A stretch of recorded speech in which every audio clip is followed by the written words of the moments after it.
Initializing monetization.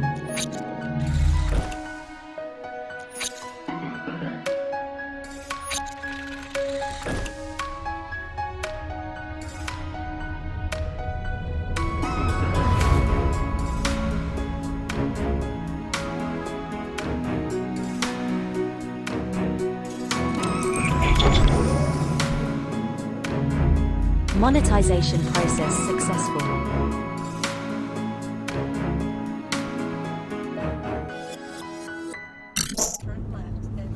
Welcome back, everyone, to another episode of Live ZMU TV, Raw and Uncut. I am your host once again, Armand Nicholas. Today we are going to be talking about a topic that many of you have inquired about or are currently inquiring about, whether you're a new YouTuber or an existing one. Our topic for today is 12 things to do before you apply for Google Adsense in 2021. What is Google Adsense all about? This is your ability or your opportunity to be able to monetize not just your YouTube channel, but also if you have a website. Now, why would you have a website or a blog? Well, it's to promote your channel. It's to upload images or content or information to a website or blog that allows your viewers to interact with you or acquire additional information about your channel or your topics. Why would someone do this? It's very simple. Google AdSense allows you to generate additional revenue through the advertising or ads that they place on your website. Okay, so there are a lot of means or opportunities or places where you can actually get signed up for opening a blog. Okay, so we're going to be talking about the 12 things that you should do before you actually apply for your Google AdSense approval. Okay, now people always ask why is Google AdSense so popular? I mean, Google is the largest search engine out there, all right? So needless to say, that's why they're so popular in regards to advertising and things like that. But there are so many different alternatives, all right? And we discussed those in other previous videos. Look them up on our channel, learn a little bit more about some of those alternatives. But today we're going to be discussing Google AdSense and the things that you should do before actually applying to get your approval, because you obviously don't want to get declined. There are so many different reasons that you get declined, and these steps will prevent you from doing that and get your approval from the first time that you apply.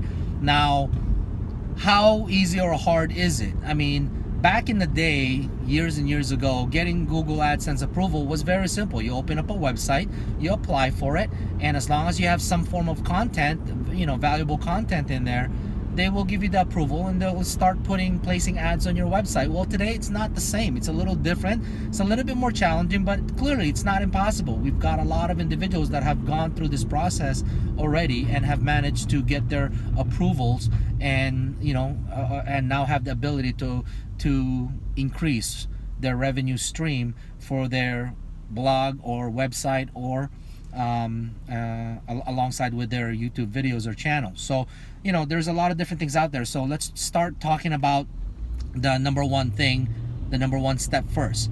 I mean, it's probably one of the most important aspect of it. Number one, you got to make sure you have high quality content. Okay, not just some random stuff that somebody just wanted to kind of blurt about and talk about. Got to have some value to it. Your website has to have some pertaining value to the viewers. There's got to be a reason why they're visiting your website or your blog, and that's typically to learn about things. That's typically to acquire additional knowledge or be entertained. So you have to have some high quality content in order for you to have a successful website or blog. Okay. Number two, you should always create a privacy policy. I know it's something that most of you have never thought about, is creating some form of privacy policy, just because it really depends on where you get your content. If you're getting your content from other blogs out there, from other medias out there, you're going to want to make sure that you give credit to those platforms. You give credits to those individuals that help you acquire some of your content. A lot of people will just do a blog about their families. Well, that's mostly your content. There should be very little privacy policy in there, right? A lot of you will acquire content from other creators out there because you learned it from them, and they deserve to acquire, or they deserve to be noticed for that, and they deserve the credit for it.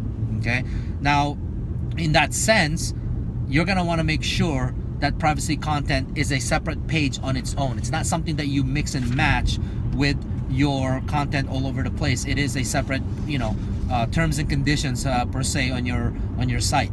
Okay, number 3, create an about page. Okay, what is an about page? It gives your viewers the ability to learn a little bit more about you. Okay, as a blogger, it creates a little bit more content about or information about what they expect when they're visiting your site, what they could potentially be learning from your site as they continue to visit over and over, and watching or viewing your content and reading about it. Okay, you're gonna want to make sure you have that. Number 4, you have to make sure that you have a contact page. Okay, a contact page allows your viewers having the ability to reach out to you for any questions or concerns that they may have about some information that they got from your website or your blog. Alongside with a lot of these blogs nowadays or websites, they have the chat option. Have that open. For myself, I have the chat option, which when someone basically sends out a message, I get it right away on my phone. I have the ability to reach back to them and start creating that dialogue, right? Start creating that conversation instead of having to wait to look up your email and them sending you a message through your email box, right? It gives them the ability to reach out to you in a prompt, immediate manner. Okay, now in that sense, you have to make sure that your site is easily navigatable. Okay, so number 5, you got to make sure you have some form of navigational menu. You have to have some form of structure to your website. Don't just plop all of these content in one page. Have multiple pages for different things. Have one page for your about page. Have one page for your content, or your contact, right? Have one page for your policy, terms and conditions, right? You got to make sure that you have some form of way for your viewers to just jump into different pages of your website, so that it's a lot easier for them to read and navigate through your website or your blog. Okay, number 6, you've got to have some good number of posts. Okay, opening a blog and trying to get an approval for Google Adsense or a website for Google Adsense doesn't mean that you upload content today and that's it, that you won't upload anything new going on 2 weeks or 3 weeks or a month from now. It's got to have constant updates or posts. You got to be updating your site. You got to be posting new content on a regular basis. Now, I know that it's hard enough for many of you that have a YouTube channel to create to manage your YouTube channel, let alone open a blog or a website, right? Well, it all comes down to scheduling. And if you schedule it properly, as you're updating your YouTube videos or uploading new YouTube videos, that would be an ideal time to take the next few minutes and update your content on your blog or on your website. I mean, it's got to be something that is constantly evolving. You cannot just upload something today and expect them to return over and over for the same exact content. It doesn't make sense. You're not going to retain their attention that way. Okay. Number 7, make sure that you're over 18. Okay. A lot of you, are under the age of 18 and have a YouTube channel. If you're not over 18, it's gonna be very difficult for you to get Google AdSense approved. So how do some of those individuals do it? They have their parents do it. they have their parents open the blog and have their parents open the site and apply for that Google Adsense. Okay, make sure that you're abiding by these rules and procedures and policies through Google requirements. Okay, it just makes it a lot easier. How would I put this? There's a lot of restrictions of individuals under the age of 18 is what they're saying, and they just want to be safe and make sure that you're an adult and not just some child trying to create this and not be able to understand the concept of the terms and conditions and things like that. Okay, number 8, improve your blog design or website content. Okay, what does that mean? Well, when you opened up your website or your blog initially, you had some form of idea as to how you wanted to create this site, but through your experience and through your research, weeks later, months later, you'll start to understand more and more about how to improve your site, how to be able to design your site a little bit better, how to make it a little bit more friendly, make it user friendly, make it easy to navigate, right? Constantly improve your website or blog design. Okay, sometimes people revamp the entire site, which means that they started with a certain template in the beginning and they updated it and upgraded it to a new template that's a little bit more robust and easier and user friendly. Always make sure that you're constantly improving your website or your blog design.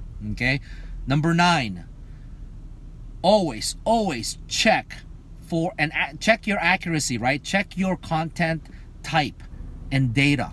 What does that mean? Well, I have seen a lot of blogs out there that initially started out in a certain topic, in a certain format, and all of a sudden, as the weeks, months, or years go by, they ended up changing their content. They ended up changing their focus, right? Now, that's not an issue. That's not an issue if you manage it properly. What I mean by that is, when you change your format, when you change your content type, you got to remember that you have to change several other pages, such as your about page. You should change the description on the about page so that your viewers or your new viewers or new traffic are informed about what to expect and what caused that change, what allowed you to make that change dramatically across the entire blog platform or your website. Okay, so always check your content and make sure that you're focused on a typical content or concept, but it doesn't mean that you can't change from one topic to another and blend them together, as long as your viewers are aware of what's going on. Okay, now number 10, this is going to be big.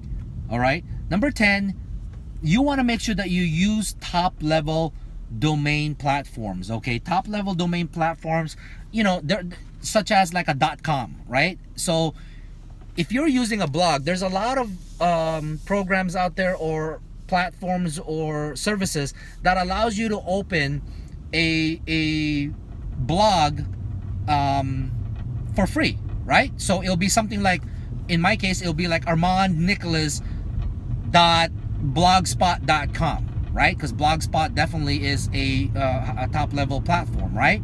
But there's also individuals out there that would use an actual website, that they actually apply and purchase a domain, right? So these are top level platforms. And then there's also a bunch of small rinky-dink places out there that would be like unrecognizable. Well, Google AdSense does not work with some of those low level ones, right? So there are top level blogspot blog services that are out there, and you're gonna want to make sure that you're using acceptable ones, right?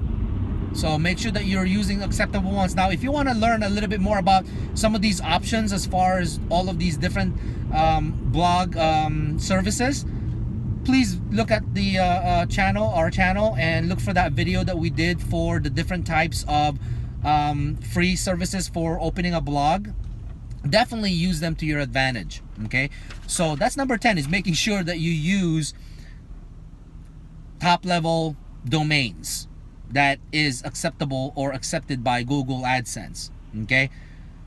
Number 11. Now, this is also a very important topic, is remove during this, before you apply for Google AdSense, you're going to want to make sure that you remove other ad networks. What does that mean? Does that mean that once if I use Google AdSense, is that the only place that I'm going to use? No, that's not what it means. Before you apply for Google AdSense, you're going to want to make sure that you are not posting other ad networks there, like Elix, right? Like Ad Plus or Ads Pro, right? Where you can actually apply. These are the alternatives, right? These are alternatives to Google AdSense. What that means is you can get monetized or get the approval for your site through multiple platforms: Google AdSense, Media.net, Ads Plus, Ads Pro, Pop Ads, right? And when you place their ads, when you place their code on your website, all of these different networks will be able to place ads on your website. That's perfectly fine, but don't do that, before you apply for Google AdSense. Make sure that you remove that. So I always suggest, people that are reaching out, I always tell them, you know what, let's get your approval from Google AdSense first. The moment that you get your approval from Google AdSense, that's fine. All of these other approvals that you got from other ad networks, then you can start placing them on it, because Google AdSense takes some time. It takes a little bit of time to get the approval. Sometimes it takes 2 weeks, sometimes it takes a month, sometimes it takes months, 2 or 3 months to get Google AdSense approved, right? These alternatives, it takes less than 24 hours. It takes less than 24, maybe sometimes 48 hours to get your approval. So they're really quick, but don't just start taking their code and putting it onto your website, because it will affect your Google AdSense approval. Okay? So again, until you get Google AdSense approved, do not put other ad networks on your website. Okay? Number 12. Before you apply for Google AdSense, number 12 is always check your traffic sources. Always check your traffic sources. Always check the quantity of visits that you're getting through your website. Why is this important? Well, number one, if you're getting good high volume of visits on a regular basis, that's a good sign that it's time to apply for Google AdSense. If you've got all of these 12 already checked off, right? But if you're not getting good traffic or exposure, you may not want to apply for Google AdSense yet, because one of those things that can get you rejected is that your site does not have enough traffic, does not have enough volume of visitors, right? You gotta make sure that you have enough traffic on or visitors coming into your website. Okay, so these are 12 things that I would ask you to double check and make sure that you've got all these 12 things checked off before you start applying for Google AdSense. And if you need additional help between any of these topics are actually, there are videos for each of these topics individually, not just a summary, right? A little bit more of an in-depth conversation about, each of these topics, as far as how to implement it, how to use it, or, where you can get these resources from. But at the same time, take the information that you've listened to and gained here and apply it to your blog or your website, and hopefully with these 12 different steps, it will ensure that you get approved for your Google AdSense in 2021. Once again, my name is Armand Nicholas, and if you haven't done so yet, please make sure that you subscribe to this channel, hit the bell button to ensure that you are notified with future videos that are being uploaded. And once again, thank you for watching another episode of Live ZMU TV. Till the next time, peace out. Have a good one. Bye. Initializing monetization.